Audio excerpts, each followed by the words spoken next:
de Freddy Ndongo di ñu waxtaan ci date yi ci woy bi voilà ak beaucoup de surprises qui sont en train de préparer pour Sénégalais yi donc le temps qu'on les installe on retrouve Mamadou Ndiaye ci beneen plateau bi puisque bu ca kanamee dinañu ànd ak moom ci lépp loo xamante ni jëm na ci internet li ci internet Mamadou Ndiaye ñu ngi lay nuyu merci d'être là encore waaw bleu bi baax na de nuit la wala de bleu de je ne sais quoi. de nuit la. ah bii de nuit la. ragaloo de. ragaluma de. bleu nga laal de. sa xuloo waale bi daal tey moo xëy di ma attaqué. ma ne ko pare nga ci yow Pape léegi maa ngi ci man nga jëm. kan la. mooy coro rek. du ma tudd turam. man damaa wax à partir de hier. jusqu'à maintenant. et jusqu'au prochain jour. ku ma gisati ma woo ma wax ak Corombaar nu mu tudd Corombaar Ndiaye. waaw woowee ma xaar mbay ma jaaga. non dinañ ci dox jàmm rek dinañ ci dox jàmm. fi mu ne xoola Sénégal yëpp ngi ñaan njekk bébé Baas. Nafi Dieye Taalili Serigne Mbacké Ndiaye très ancien ministre très ancien parce que Serigne Mbacké Ndiaye la ma jëndee c'est ça le drame. loolu moo ko naqari. loolu dëgg la ma gisatee ma wax ak Corombaar Ndiaye daal xoola. woowee ma sax Ndeye Mbaye jiin ma wax ji. dinañ ci dox jàmm. et tout à l'heure on parlera de Daradji. bien sûr. ils font un carton sur les réseaux sociaux. bien sûr woman bi en quelques jours bokk na ci tendance yi. Fada Freddy on l'aime tellement. Ndongo on l'aime tellement. et internautes yi dañuy enjoy Daradji family. anytime surtout Ndongo Fada ci boppam doon na def ay live yu am solo ci jamono yi bi ñu nekkee ci Covid bi. ci Covid bi carrément mi ngi doon def ay live Instagram. yoo xamante ni bari woon na ay followers ñu ko doon suivre ci kanam dinañ ci ñëw dégtal leen ci live yooyu ay extraits yu doy waar yoo xam ne génnul fenn ci internet rek nga ko mën a amee. waaw surtout seen commentaires yi aussi dañ koy xaar ci kanam surtout waxtaan bu am solo bi nga xam ni Pape Cheikh fas yéene na ko def ak Daradji family. hashtag bi sunu net la ak Midi Plus ci kanam dañuy partager seen commentaires yi mais surtout seen ay questions tey du ñu bàyyi dara lépp la ñuy partager en temps réel. dinañ waxtaanee li xew ci biir internet bi benn vidéo bu devenir viral sànq yaa ngi wax violence faite aux femmes mais inverse bi am na benn vidéo bu doy waar boo xam ne ci kanam dinañ ci ñëw gën mu leen expliquer. il faut bien faire la liaison violence faite aux femmes. waaye violence faite aux femmes waaye am na inverse bi am na contraire bi mooy violence faite aux maris. ci kanam dinañ ci ñëw dinañ ci gën a waxtaan ndaxte créé na benn coow lu doy waar ci réseaux sociaux yi dinañ ci waxtaan. dinañ waxtaan aussi loo xamante ni victoire la ci tiktokers yi ndaxte tu te rappelles il y a quelques jours ci ginnaaw tiktokers yi ñi ngi doon kaas na ñoom mënuñu leen fay wala fonds yi nga xam ne teg nañ ko amuñu ci possibilité ngir am ci accès lii di waa TikTok créé nañ benn fonds wala benn lu bees loo xamante ni ñoom influenceurs yi am nañ possibilité gagner ci xaalis monétiser li nga xamante ni seen ay vidéo wala contenu yoo xam ne dañ koy partager ci kanam dinañ ci waxtaan mais El Hadj damay tëjee ak yëg nga ni taximan yi ak embouteillage yeeg trafic bi ñoom léegi am nañ groupe WhatsApp boo xam ne ci la ñuy joxe seen information en temps réel. c'est très pratique ça. ci kanam dinañ ci waxtaan.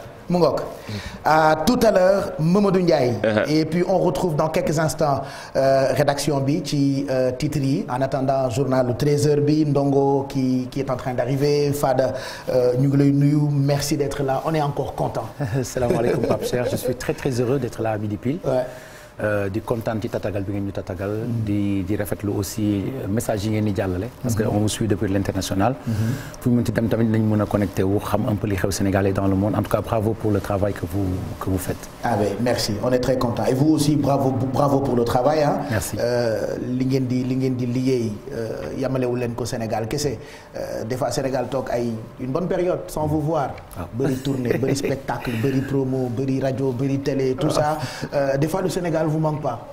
bon parfois ça nous manque mais comme ni ñuy wax rek fépp fu ñu dem rek yóbbaale Sénégal. dëkk moom bu nekkee sa xol foo dem rek yóbbaale ko te ñun ay doomi réew lañu.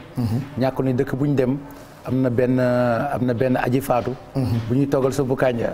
wala bu ñuy accueillir ak benn ceebu yu. c'est vrai qu'ils sont partout hein Sénégalais yi. là maintenant on est partout d'ailleurs on a rencontré des Sénégalais. yoo xamante ne des immigrés. en Espagne. yuy def liggéey bu am solo. boo xamante ne jamono bi ñëpp leen ràññee. ñu ngi tudd Top Manta. waaw Top Manta. ils sont en Espagne. benn concept la boo xamante ne. salaamaaleykum. benn concept gisante wu leen ci suba. non. on est tellement occupé en ce moment. c'est affaire de groupe. ñun mélomanes yi on a tendance à penser que ñu bokk groupe rek ñoo dëkk ñooy nekk. voilà man impression boobu la amoon quoi pour man yéenay xëyandoo ñëwandoo. en tout cas déggante nañ suba gi. mais da ngi doog a gisante. maa ngi lay nuyu Pape Cheikh. ñu ngi lay fay ndongo. Midi plus. maa ngi ziar ñëpp di ziar sama waa ji.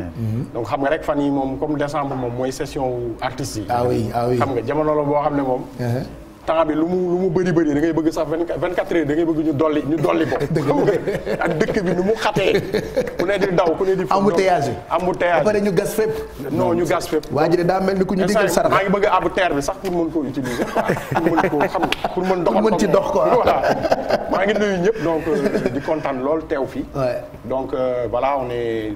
fii moom suñu kër la. comme ni ma ko waxee c'est sûr. donc man bi ma gisee émission bi je me suis dit là c'est le concept il est nice. donc Pape Cheikh moom. Midi plus. ci laa bokk quoi. voilà ci daara ji laa bokk. voilà donc tu es en train d'expliquer. oui association immigré yooyu. waaw en fait au départ dafa am benn immigré sénégalais tu sais là-bas en Europe. immigré yu bëri dañoo am ay jafe-jafe yu ñu jànkoonteel. léegi ñuy door dàqeek policiers yi ak yooyu. am benn sénégalais bu ñu ci toppoon. ci jënd ak njaay. ci mbedd bi nga xamante ne dañuy faral di lal ay CD ay yooyu ay objet di ko jaay policiers yi topp ko. mu daw ba xamul fu muy làqu mujj gi nag mu yëg ci benn étage. gars yi di ko dàqee ba mujj gi nag mu fa daanu. waaw voilà donc il est décédé quand il est décédé. bi mu génnee àddina sénégalais yi ak camerounais yi ñi nekk foofu yëpp. décidé ne li mel nii dañ koy dakkal. donc ils se sont levés ils sont organisés. ci benn moment bu ñuy wax top manta mooy bu fekkente ne gars yi di la bett rek ni nga naan top jël laxas say bagage rek manta daw. donc top manta la ko tuddee. voilà France moom quand boo déggee séeréer. ngoog je comprends. donc ils ont créé des vêtements. ñoom am na ñoo xam ne sax amuñu papier. waaye fexe nañ ba créer ay vêtements benn marque de vêtements. ak marque daal boo xamante ni dem na ci àll bi yëpp donte ñoom fi ñu jotul a dem sax. yére yeeg dàll yi jot na faa dem ñoom nag dañuy récupérer xaalis boobu ngir dimbale ko immigré yi ñi nga xamante ne dañ nekk dans des situations difficiles parfois moo am ñoo xamante ne dañuy jaaree SOS Méditerranée ñëw teere ci seen loxo ñu mën leen accueillir mën leen a yaatal tuuti le temps que immigré yi di mën a gis yoon parce que dund ba fa gaa yi nekkee am na ñoo xamante ne dund gu métti métti lañ dund léegi-léegi am na ñuy fanaan ci mbedd waaye ñu mel ni Top Manta organisé wu ils sont organisés de sorte à ce que amul benn doomu Sénégal buy toog ci mbedd mi donc ñu leen di jaajëfal ci loolu bokk na ci li nga xamante ne tamit ñooñu accueilliroon bi ñu demee Espagne quoi voilà. À entendre Fada toujours ci seen combat ay thèmes yu am solo ngeen di développer ay messages yoo xamante ni ça sert toujours que muy accident que muy violence par exemple violence faite aux femmes toujours yéen a ngi joxe ay plaidoyer yu am solo là Fada parle de ces Sénégalais qui vivent des difficultés en Espagne loolu mooy particularité Daara J Family. waaw loolu mooy particularité bi mais li nit ñi war a xam aussi mooy àdduna bi dafa nekk ci benn contexte boo xam ne yaakaar naa ne artistes yi seen baat war na jëriñ bu ma dégloo tamit même maa ngi koy big up suñu grand bi Youssou Ndour bu dégloo dernier album bi dégg thème yi nga déglu Omar Pène aussi avec son album ak featuring bi mu def ak Fada donc on sent que les artistes vraiment se mettent à côté des populations ñun nag c'est une démarche boo xam ne dañ ko yàgg am depuis les premiers albums Xalima à maintenant ñu demee foofu Espagne ñu ngi tase foofu ay immigrés sans papier yoo xam ne sax ñuy wax naan en écoutant les musiques dafa leen di maintenir en contact ak dëkk bi au-delà de ça aussi ñun vocation bi ñu am ci musique bi ñu nekk parce que musique bi ñu nekk c'est une musique boo xam ne à vocation revendicative je pense que Daara J Family démarche bi mu am c'est aussi une démarche aussi de donner des solutions mais aussi des fois am na son boo xam ne boo ko defee mën na defal nit ki wala mën na tax nit ki sax problème am mu fàtte ko même bu dee 5 minutes la wala bu dee 3 minutes la une personne peut venir dans un concert et vraiment mu nekk ci benn niveau découragé mais nga joxaat ko envie mu mën a continuer amaat force quoi enjoy mais en même temps am force ak motivation exactement te ñun suñu musique loolu lañ ci y a toujours cet aspect là de bien poser les problèmes de donner des solutions et aussi d'être la voix des sans-voix. Voilà, vous considérez peut-être comme des messagers ay missionnaires ngeen. Bah musique à un moment donné il faut que musique revendiquer loolu aussi parce que mënuñu dëkk ci taasoog taaxuraan ak kebetu boo xamante ne du am njëriñ Ndiaga Mbaye daan na wax ne way moom faw mu jëriñ waaw sinon rek wayantu lay doon. donc je pense que ñun dañu am sas fi ñu toll il faut que artistes yëpp xam loolu. nekk à un moment donné ay porteurs de voix lañ. artiste mën na taal réew waaye artiste tam mën na defal xol yi.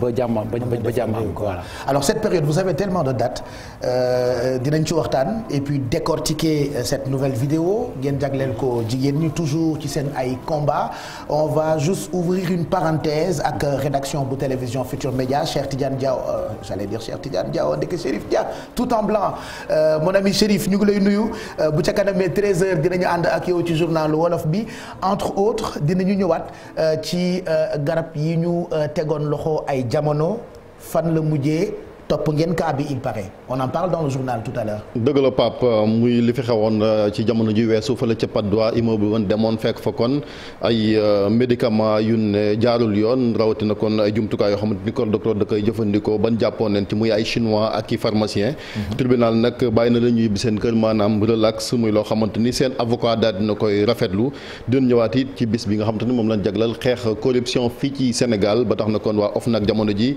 ñu nga ca Tëngéej di jaajëk askan wi su ko defee ñu yee leen ci ba tax na kon kii di colonel Abdoulaye Aziz Ndaw ay jamono nekkoon ki ñu toftal ci au commandant de la gendarmerie gis joxe na xalaat tamit ci naka la di xeexee corruption rawatina kon ci way takk der yi loolu lépp dinañ ko yaatal et puis njëf wax it ci mbiram ñetteelu mandat bi ak li ci président Macky Sall wax bi mu doon séq waxtaan ak waa RFI ak France 24. mu ngoog à tout à l'heure 13h ci journal bi fàttaliwaat leen ni xibaar yi moom dafay continuer en temps réel ci suñu site internet du www.igfm.sn démb en préparant cette émission j'ai vu ci seen chaîne YouTube un petit document que j'ai envie de partager ak téléspectateurs yi où ñi leen jàngal ñoo doon raconter il y a quelques années seen histoire alors Daara J Family Ndongo Fada raconté par leur professeur. On regarde un extrait de ce document après question yi moo ciy topp. Auzu billahi mina shaytaani rajim.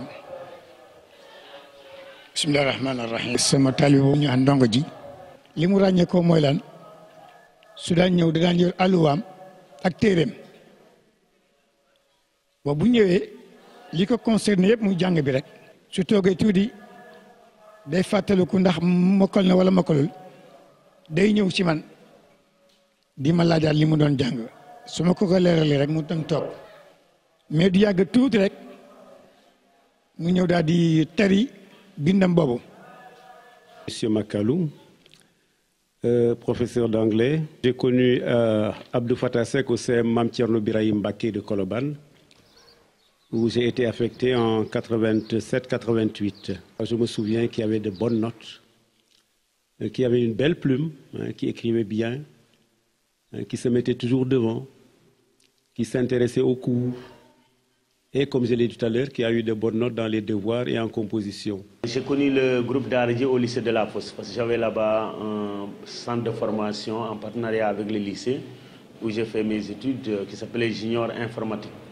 C'est ainsi que le proviseur du lycée à l'époque, Aïb Sall, le directeur des études Abou Sambou, ainsi que M. Ibrahim Mbodj aussi, Feu Ibrahim Mbodj, qui était le surveillant, m'ont mis en contact avec eux.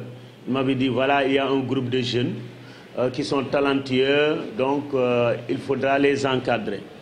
Un groupe fantastique qui, à l'époque, avait révolutionné le rap au Sénégal. Tous les jeunes voulaient s'identifier au groupe Daara J. Pourquoi? Ils étaient donc étudiants au lycée de la Fosse. Ensuite, donc, ils avaient le bac. Ainsi, les jeunes commençaient à s'identifier en eux en disant, tiens, nous pouvons être élèves ou étudiants, mais en même temps, n'est-ce pas, faire la musique quoi, comme loisir. Voilà donc, le groupe Daara J est venu sur la scène avec un nouveau style de musique et véritablement a fait redistribuer les cartes. Et ils ont fait un an ici avec nous quand même. Une année fantastique où on allait au cours, après parfois dans la récréation, bon, Fada faisait ses salmodis, etc. Non, c'était vraiment fantastique, de grands moments que l'ISEG a vécu. Donc il y a un aspect que j'avais oublié de souligner, et ce sont ses relations avec Ndongo. Il m'impressionne beaucoup, parce que c'est des gens c'est deux personnes qui s'entendent à merveille, c'est de vrais complices. Par exemple, j'ai écouté sa chanson Esperanza. Et que moi, quand j'ai entendu ces chansons, j'étais tellement contente. Parce que je me disais, voilà, je me vois à travers ces chansons.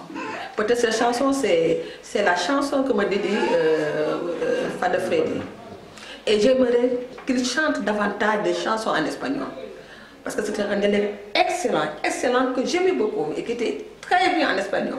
C'est Ibrahim Jones, professeur d'anglais. C'est Mame Thierno Birahim Mbacké, de 85 à 98. En tant qu'élève, je dis que j'étais marqué, il m'a marqué par son sérieux et son caractère studieux. Et c'est quelqu'un qui était vraiment très courageux, qui ne lésignait pas à la tâche. Et je vous dirai pourquoi d'ailleurs, même ça s'est révélé dans sa carrière artistique, quelqu'un de très déterminé. Et comme disait l'autre dans une chanson du Bembeya Jazz à propos de Samori, qu'il était armé d'une ténacité inaccessible au découragement. Parce que je sais que s'il devait céder à la première difficulté, il n'aurait pas accédé à ce stade aujourd'hui. Suivre dans la discipline, travailler avec le maximum de sérieux pour réussir. La première soirée que j'ai fait à Dakar, je l'ai fait au Tiosan. Je l'ai fait par l'intermédiaire de DJ Maktar. Je l'ai fait avec Daraji. Et j'ai appris à les connaître. J'étais tellement imprégné de leur travail que j'aimais bien rester avec eux dans la maison qu'ils habitaient à Sacré-Cœur. Donc finalement, plutôt que d'aller à l'hôtel et tout, je préférais rester là-bas et puis partager avec eux les répétitions tous les jours après le concert. Ça me faisait penser un peu à des professionnels de foot qui, après le match, faisaient le décrassage, toujours en train de travailler, toujours en train de s'inspirer, d'écrire. C'est avec un immense plaisir et une très grande émotion que je parle d'un de mes meilleurs élèves en éducation musicale. Il s'agit de Ndongo, du Daraji Family. Il a été un excellent élève en éducation musicale. Déjà, en classe de 5e, il est venu une fois, après le cours, me dire, monsieur, je vous amènerai la semaine prochaine des morceaux que j'ai écrits. La semaine suivante, il m'amène les morceaux que j'ai gardés une semaine avec moi pour les lire. Les morceaux étaient tellement bien travaillés, les rimes étaient tellement bien travaillées que je me suis dit que ce n'était pas lui. La semaine suivante, je viens, je lui dis, Monsieur Ndongo, vraiment, si vous continuez, vous deviendrez un excellent musicien. C'est appréciable de voir comment les artistes évoluent. On les a connus, ils avaient à peine 20 ans. Maintenant, il y a la maturité qui arrive. Et bon, il y a tout un univers de Daraji qu'ils n'ont jamais laissé. Hein, parce que c'est vrai que c'est des garçons, ils auraient pu choisir la facilité et tout, mais ils ont leur style. Ils ont leur style, ils ont imposé leur musique aussi. Pour leur anniversaire, je pense que ça va réunir la nouvelle génération et aussi tous ceux qui ont connu leur début. Une fois en cours de musique, il est venu avec son ami, Fada, avec sa guitare. Et ils ont animé mon cours le cours de musique. Sans que je ne puisse rien leur dire. Il a été excellent en classe, travailleur, discipliné. Les morceaux qu'il m'a présentés, c'était des rimes tellement bien travaillées, avec des liaisons. Je n'ai pu rien corriger là-dessus. Ndongo, je suis fier de toi. Le maître n'est vraiment pas le maître tant que l'élève ne le dépasse pas. Voilà donc Daraji Family, Ndongo ak Fada racontés par leur professeur. Qu'est-ce que ça vous fait? Je sais que c'est pas la première fois que ngeen gis ko. yow yaa garaaw sax là où tu es allé puiser ces informations là. C'est normal. Ouais. Parce que à chaque fois c'est comme si c'est la première fois que je regarde. Et voilà, ça me remplit d'émotions. Ouais. Et en même temps ñu c'est-à-dire entre daara ji ak école bi. c'est beneen affaire la parce que c'est vrai que bi ñuy tàmbali musique bi. bi nga xam ne ñun ak parents yi il fallait que ñu xaw a négocier. xaw a xare. xaw a xare la en fait. pour que gars yi xaw ñu bàyyi ñu kii il a fallu que ñu am au moins l'aval des professeurs ñi nga xam ne ñoo jàngal Fada bon c'est ku xam Fada xam ne ay waajuram ay jàngalekat lañ. donc je me rappelle aussi année yooyu 95 bi ñu war a def seen or.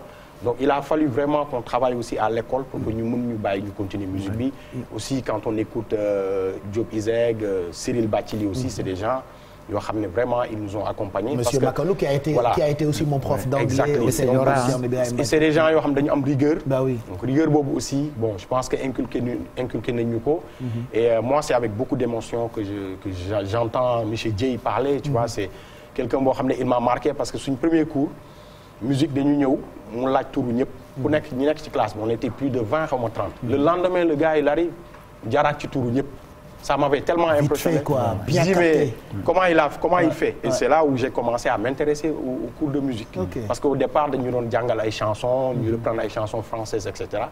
Et aussi xam nga rek comme cours de musique do ré mi fa sol la si clé de sol clé de fa yooyu nga doon jàng quoi.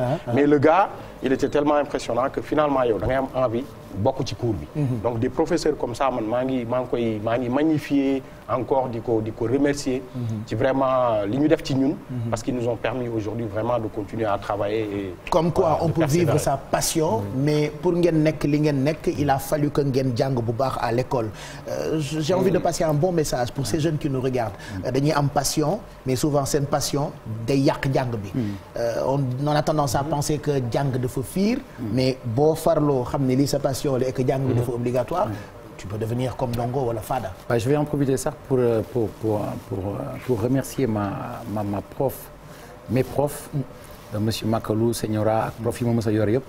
parce que aujourd'hui j'arrive à chanter en anglais et à faire l'international. Et tout ça tu l'as appris à l'école quoi. Je l'ai appris à l'école. Mes premiers cours d'anglais je les ai appris avec monsieur Makalou. Et là on était en Espagne on devait communiquer avec les Espagnols Espagnols yi seen làkk dafa fiir ils ne comprennent que l'espagnol. donc grâce à Señora. saa ñu ci génne de. bu làkk espagnol damay ñëw bëgg expliquer son bi wax ne gars yi bon son bi ça parle de ça waay tekki ko ci espagnol ça waay di dóor ma ne waaw. donc ça m'a beaucoup aidé. je pense que woyal nga leen nu ko chanter Esperanto. ça c'est sûr et même j'ai pu improviser en espagnol. et tout ça voilà. et grâce à ce qu'on a appris à l'école. donc espagnol beeg yooyu il était facile pour ñun. ñu mën a communiquer quoi Espagne. ba sax yaatal affaire bi mujj gi les journalistes espagnols et tout étaient intéressés par le discours parce que nit boo demee dëkkam te waxoo làkkam day am benn distance. seen diggante mais boo làkkee làkkam rek mu gis ne yéen ñëpp benn ngeen. et qu'est-ce que vous avez envie de dire aux jeunes aux élèves parce que xale yi léegi dañu am monde bu xaw a ubbeeku. dañu bëri ay passion. vous daanaka seen ay aînés ngeen. Qu'est-ce que vous avez envie de leur dire quoi? Des professeurs qui racontent seen enfance. Et vous êtes devenus ce que vous êtes actuellement dans le monde. Ouais. Moi j'ai envie de dire aux jeunes d'avoir de l'amour surtout dans ce qu'ils font parce que des fois da nga gis nit def benn affaire parce que gis na ko internet parce que topp na mouvance bi. Mais tu sens que la personne quand elle n'a pas de l'amour dans ce qu'elle fait. di nga dem ba benn moment nga bàyyi loolu nekk ci leneen mais aussi.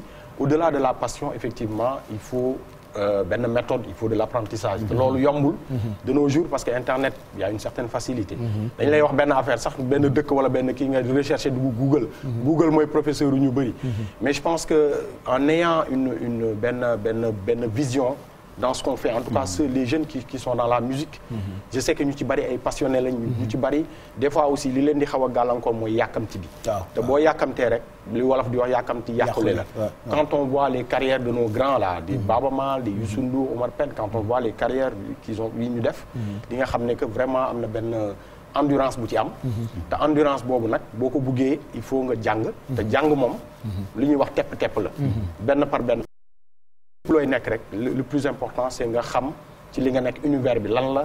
xam aussi aujourd'hui on était en Espagne on a fait des ateliers. yoo xam ne dañ doon jàngal ay jeunes foofu. saa waay da leen doon jox cours en chant et moi j'ai fait un atelier en écriture. et l'objectif de cette session là c'était de leur faire comprendre que même bind boo koy def. dafa laaj gëstu. parce que mënoo tëb nga nekk artiste même bu dee ngay bind un texte. mais texte bi ngay bind dafa am ñoo ko jagleel dafa am ñu lay déglu. ci ñi lay déglu am na ci ñoo xam ne xëy na ñoo la ëpp xam-xam am na ci ñoo xam ne yaa leen ëpp xam-xam. le plus important c'est que nga nourrir sa esprit. te pour nga mën a nourrir sa esprit nag laaj na gëstu. laaj na lecture et cetera. on est des artistes on écrit en wolof. mais tey jii je me permets de lire Cheikh Anta Diop de lire peut-être un Sakhir Thiam wala. te loolu yëpp jàng bi moo la ko may quoi. ñi la jàngal ñoo la permettre nga mën a am ouverture boobu. moo la koy may parce que mën nga dem ci ay dëkk yoo xam ne da nga war a mën a exprimer wu. di nga am ay blocages parce que tout simplement y a pas assez de bagage quoi. et c'est important en tout cas pour les jeunes je sais que ñenn ñi boo leen koy wax. duñ la mën a dégg parce que ñoom ils ont accès à internet et c'est beaucoup plus facile. mais c'est un piège aussi. que jeunesse se fasse c'est vrai mais bu dee da ngeen bëgg a mel comme Ndongo wala Fada Freddy il faut njàng mi ngeen respecté ko et la preuve tey bu ñu demee ba nekk ay icônes fépp ci àddina seen ay professeurs di raconter un peu leurs histoires defe naa c'est une fierté te exemple lay nekk pour vous élèves qui nous regardez soit sur internet wala sax ci seen téléviseur. J'aimerais aussi savoir lan mooy secret wu Daara J Family vous deux constance bi pendant des années c'est vrai que Ndongo parle de Omar Pène de Youssou Ndour mais vous aussi vous êtes des exemples ci at yi ngeen def ci musique. waaw je pense que il est intéressant que artiste bi bu xasee ba décider ne artiste la. mu jàngat lépp loo xamante ne moo ŋànk métier boobu quoi. parce que bon ñu bëri dañ jàpp ne musique benn divertissement rek la. waaye il faut ñu xam ne jamono bi ñu toll métier la. que nit mën na ci créer emploi mën na ci dundal ay njaboot yu bëri. mën na ci employer 150 voire 1000 personnes. créer des entreprises voilà. et puis bon mën nga aussi jëriñ sa réew ci jëriñ boo xamante ne di nga porter non seulement sa drapeau réew. mais mën nga soppi conscience yi mën nga soppi xel yi nga xamante ne dañu suufee. nga yéegal leen mën nga aussi participer. ci sa développement wu dëkk parce que musiciens yi dañuy dugal xaalis ci biir réew mi mais aussi bu ñu demee beneen réew boo xamante ne mi ngi mel ni Bob Marley lu mu def pour Jamaïque ñu bëri xamuñu woon Jamaïque c'est grâce à Bob Marley la ñu moo ko jaay quoi moom moo ko jaay donc da ngay jaay sa réew aussi donc ñu xam ne ñu jàngat paramètres yëpp balaa ñu ci dugg ñu xam tamit ni la musique c'est l'armée ñu bëri dañ foog ne benn instant da ngay def benn affaire bu ndaw mu def buzz gars yi yóbbu la TikTok taxaw ak kii nii après nga toogaat ko après nga toog xam nga nga toog ñi ne la waaw mais da nga ma neex kii xam nga mais il y a autre chose au-delà de ça képp koo xamante ne daal da nga gis ne que boo defee musique di nga siiw TikTok je te conseille de laisser tomber waaw na nga bàyyi tout de suite parce que la musique c'est au-delà de ça te li ci gën a metti sax comme pourquoi ma naan c'est l'armée mooy ne que ni ngay demee siiw tey TikTok noonu ngay jékki-jékki le lendemain kenn du la faale gis nañ fii musiciens yoo xamante ne benn jamono fii Sénégal kenn du tëgg ku dul ñoom bu ñu demee concert ñëpp ñoom la ñuy daw ñoom ñu tax ñu toll ci càppaandawu mbir mi nga gis ne mu mel ni ñoom ñoo ŋànk musique bi nga jékki-jékki rek gis lépp rocceeku donc comme di Maxi Crazy parce que am na yenn rapidité d'ascension yoo xam ni dafa xaw a on appelle ça Kleenex quoi exactement Kleenex la wala fast food voilà dafay gaaw quoi ma ngoog te gars yi li ñuy wax rek dañ ne fépp fu ñu la solo lay caaya ngemba laag lay xaar ci suuf donc nañu xam ne que c'est l'armée musicien bu yéegee na xam ne wàcc ngi ci li am solo mooy mu équilibré mu xam boo amee mission am objectif dara di ko détourner ci objectif bi nekkul siiw nekkul xaalis nekkul jigéentu wala góorantu wala farantu nekkul dara loo xamante ne wala drogue bi parce que bëri na tam ci milieu bi nekkul dara lu koy détourner parce que day am benn bëgg-bëgg boo xamante ne mooy gën a màgg sax jëmam maanaam affaire bi du woy rek xew génn clip cartonné dafa am yeneen yu mu war a àndal c'est ça vision la quoi voilà vision la vision la te vision mën na vision moo gën a màgg nit ki mi ngi mel ni boo ne par exemple diine moo gën a màgg nit ki donte nit ki moo nekk ci biir mbir bi mais diine mën na dem ba nga xamante ne même boo deewoon sax diine moo lay dekkil donc nit ki foog moo am objectif boo xamante ne même bu dundoon nekk ci métier ba génn àdduna nit ci yamatuñu rek ci musique bi mu doon def Ndongo Lo pour plein de gens sont attachés à lui à son personnage nekkul musique bi nga xamante ne moom la doon def rek mais vision bi nga xamante ne moom la amoon doon ko porter mooy li mu doon jëmmal taalibe bi mu doon jëmmal yërmande bi mu doon jëmmal diggante nit ak yaayam loolu la ko Sénégal di xoolee donc musicien bi dafa war a xam ne que moom ci boppam dafa war a dem ba nekk un symbole bi nekkul rek mën naa way neex naa baat wala ñëpp fan lañ ma am naa mbooloo parce que loolu mën na jeex. waaye li ngay ji ak vision bi nga indi sa peuple. loolu mooy des. loolu mooy indi loolu mooy indi constance. Le secret c'est aussi la passion de la créativité. parce que man ak moom c'est vrai qu'on a fait plus de 25 ans de carrière. mais on continue à être passionné. pour créer. bi ñuy jógee dañu demoon récemment dañu fi demoon Kenya quoi ñu dem si yoon bi. am benn bi ñu demee Bordeaux def concert am benn jeune bu tudd Brahim Wane. ne ma woy est-ce que yéen bu ñu leen dina leen intéressé bu ñu leen joxe ay son ngeen déglu ko posé ci ma ne ko non jox ñu. yónnee ma ay email yu dul jeex yónnee ma ay 15000 sons. ñu dem ci yoon parce que bi ngeen am sax temps bi pour. non daa am autre chose quoi yónnee ñu ay son yu bari ma ne saa yi mais man saa yi moom dafa gaaw quoi ñu dem Kenya. may teg instru saa yi benn instru jàll rek mu ne ma non tegaatal ma tegaat.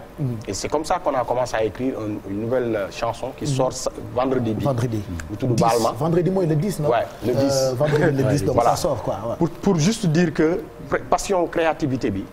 pour man bu ma doon wax secret loolu la. parce que on continue à vouloir. bi ñuy ñëw tamit ci vol bi di ñëw saa yi ne ma alors bu baal ma jeexee fu ñu jëm ma ne ko mais yow kon doyaloo goo. def nañu bu man def nañu baal ma mais il veut enchaîner encore à créer et on a encore en boîte des milliers de chansons. ñu def et justement c'est ça aussi. je peux dire c'est ça le secret. après parallèlement aussi vous êtes des amis parce que constance pour un seul artiste rek dafa xaw a jafe. yéeg yomb na mais rester au sommet moo métti. mais vous êtes deux quoi à vous soutenir. bëgguma leen catu mais vous deux vous soutenez quoi ci sa carrière solo. day mel ni mooy sa manager. ci carrière solo am da ngay mel ni yaay manager am c'est-à-dire da ngeen di xaw ma nan laa ko mën a waxee mais da ngeen di am na nu koy waxee da ngeen di wone diggante bu am fidélité ak loyauté. waaw c'est très très important parce que bëri na ay tentation da ngay def way benn way rek mu am ñaar ak ñett yu miir ñu ne la faada mais gars yi xoolal groupe bi yaa ko yore xoolal boo ci génnee xoolal ndongo day torox xam nga sa affaire gospel bi xoolal bu dellu daara ji tey bon y a plein de gens qui te disent des choses comme ça mais yow yaay xam fi nga jógee parce que bi ñuy tàmbalee ñun la woon donc bi ñuy tàmbalee ñun la woon dem Colobane dugg ci néeg ba foofu tëju ba nijaay ndongo day ñëw ne mais Modou mu dama leen dégg nga naan pëcc mais vous faites quoi là ah mais affaire bi lan la ñu ne ko non dañuy rap mu ne maquette la woon temps maquette la woon tu vois mu ne mais lan la ay daanu rap la wala qu'est-ce qui se passe mais vous là je vous entends que ba mujj gi maama mu ne ndongo mais Modou yow dama gis ay xale yu jigéen ak ñeneen ñu bëri di ñëw fii ci kër gi leen seet xanaa léegi sëriñu tarixa ma ne ko non maam li nekkul sëriñu tarixa c'est juste que dañuy def musique gars yi bëgg musique bi donc on a besoin les uns des autres te nit ku nekk li nga war a def mooy fépp foo àgg war nga fexe itam tirer ñeneen ñi vers le haut je pense que ñun loolu mooy suñu objectif suñu mission mooy fexe ba nu ñu représenté Sénégal yàlla moo dogal ne ay xaritu rooxu lañu loolu moom yàllaa ko dogal te dañ koy sant yàlla parce que saa yu ma jaaxlee moom laa njëkk woo saa yu ma jaaxlee non sama gaañ la sama ma laal bant sama kër am na lamine yoo xamante ni lu ñu tudd mu yàqu lu ñu xool mu yàqu donc touchons du bois pour Ndongo ak Fada Freddy et quand on parle de musique urbaine Afrique laay wax vous êtes des références aujourd'hui quand vous partez par exemple au Burkina Faso et que vous rencontrez des jeunes qui ne sont pas sénégalais qui vous accueillent comme ay nit yoo xamante ni yéen a leen inspiré ba ñu nekk ay rappeurs par exemple qu'est-ce que ça vous fait? Ça fait plaisir et en même temps on se dit que le travail doit continuer parce que bi ñu defee show kii bi Paris bi y avait en première partie des artistes maliens de musique urbaine ñoo xam ne sax ñenn ñi xàmme naa leen ñeneen ñi peut-être ràññeewu ma leen mais ils viennent tous de dire mais écoute daara ji bokk na ci li ñu gën a inspiré que ça soit des artistes gabonais am na benn show bu ñu defoon Côte d'Ivoire am artistes yoo xam ne dañ ñëw daw si ñëw xam nga ne saa waay respect saa waay na mu ñii ñan la ma ne ko mais ñi ay star lañ muy yeneen dëkk yi voilà dañuy idolâtrer dañuy xam famille en fait voilà ñoom dañuy xam parce que aujourd'hui la musique urbaine sénégalaise a 30 ans donc mouvement bi muy commencé je pense que les premiers artistes de musique urbaine yi doon xaw a dëggal affaire bi ñu ngi doon jugee Côte d'Ivoire wala Sénégal mais Sénégal benn moment donné le Sénégal avait vraiment pris la place da nga doon gis ñu jugee Cameroun dox si ba Sénégal pour mën a ñëw def ay affaire ak artistes yi fii quoi que ça soit la Guinée même mouvement mi nekk Guinée c'est le Sénégal qui a vraiment emporté tous ces mouvements Gambie ñoom ñëpp pareil je pense que le Sénégal a beaucoup participé à ça et les pionniers c'est pas il y a Daradji il y a Pifras il y a PBF Black Soul voilà ils ont inspiré beaucoup de gens aujourd'hui bon am na yoo xam ne détails yoo xam ne bëgguma ci dugg mais même que ça soit la scène du Nigeria ils se sont beaucoup inspirés aussi de ce que le Sénégal a fait. Du rap sénégalais. Oui, parce qu'un jour on est allé rencontrer on jouait avec les Nigériens. Et il y a un grand artiste très connu sur le plan international. Bon, les Sénégalais ils aiment bien danser sur sa musique. dañu tël rek mu ne non this is Fada. commencé di laajte gars yi ndax ne et tout ça et nous on se rendait pas compte. parce qu'on se dit que puisque c'est des stars maintenant. que faale wuñ ñu. mais apparemment le gars il est resté scotché sur le travail qu'on a accompli jusqu'à présent. Vous avez inspiré tellement d'artistes et ça je reste convaincu que du Sénégalais que c'est quoi c'est-à-dire tous les Africains dañuy am fierté ci comme yu Daaraji Family comme yu PBS Awadi qui était là il y a quelques jours. quand on voit ñu mel comme yéen da ngeen di def fierté. On vous considère maintenant comme des vieux pères. comme des pieux non vieux père bi Awadi la. Awadi ak Guddi. mais yéen tamit ay vieux pères ak Matador ak seen Souley. non ñooñu moom. ak Souley. ñooñu ay dinosaures lañ mais ñun ay Highlander lañ dafa am ñoo xam ne dafa am tu sais dans le mouvement dafa am ay dinosaures lañ. dinosaures yi Big D la Awadi ak Matador ñooñu moom yàlla nañ troisième âge. ak yéen ay immortels yi. voilà ñun mën nañ ànd ak boy yi. ñun moom mën nañ ànd ak voilà ñun mën nañ ànd ak Elzo affaire yi. xale TikTok la ñu xam avec leur star mais nous autres xam nañu doon kan Macléod donc Daaraji Family ak sensibilisation bi ñuy def ci violences faites aux femmes et puis un titre qui sort Inch'Allah vendredi on en parle beaucoup de dates pour vous accompagner vous Sénégalais entre Ndongo ak Fada c'est une très longue histoire on va continuer waxtaan bi dans quelques minutes mais en attendant dañ leen di bàyyi ngeen seetaan publicité yi on va se retrouver juste après pour la suite